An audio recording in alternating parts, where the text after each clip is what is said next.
कधीच नाही चुकणार तुमचे फेवरेट टीव्ही शोज झी5 सोबत, तेही एकदम फ्री।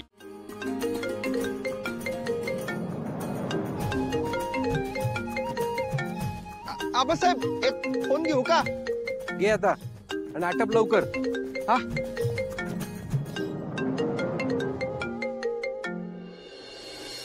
आदित्य, काय रे, कसे आहात सगळे?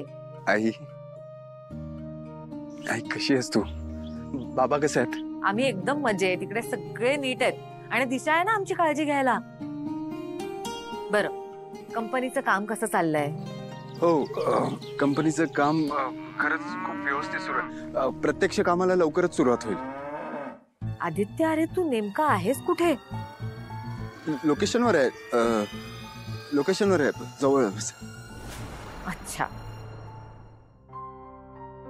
आदित्य, अरे गणेशोत्सव जवळ आलाय आणि गणपतीत ह्या वर्षी तुम्ही दोघंही घरी नसणार ही कल्पनाही करवत नाही अरे मला। घर अगदी उदासल्यासारखं झालंय माहितीये। आई यावेळी आय थिंक सो मिस होईल, पण पुढच्या वर्षी आपण सगळे एकत्र गणेशोत्सव साजरा करूया, आय प्रॉमिस। बरं ठीक आहे, तुम्ही तिकडचं काम लवकर आटपा आणि घरी या बरं। हो। आणि आदित्य, मी ना उद्या एक प्रेस कॉन्फरन्स ठेवली आहे दिशा आणि प्रीतमच्या लग्नाची तारीख अनाउन्स करण्यासाठी।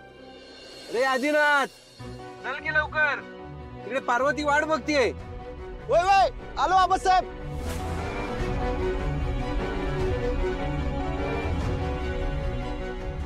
आई, आदित्य, कोण बोलला आता?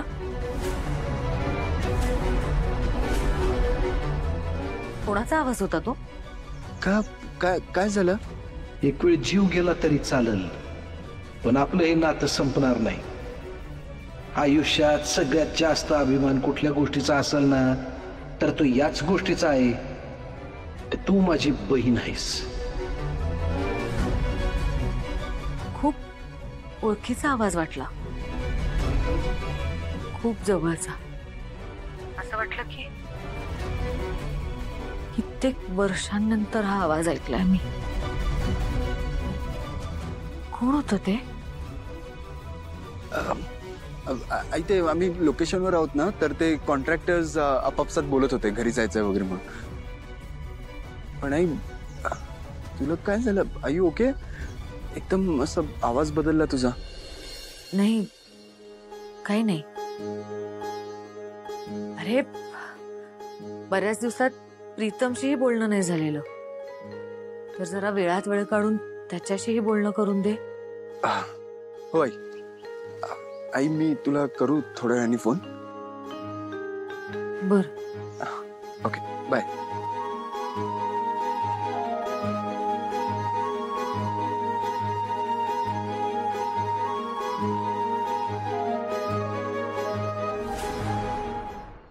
झी5 ॲप डाउनलोड करा आणि पहा सर्व एपिसोड्स एकदम फ्री।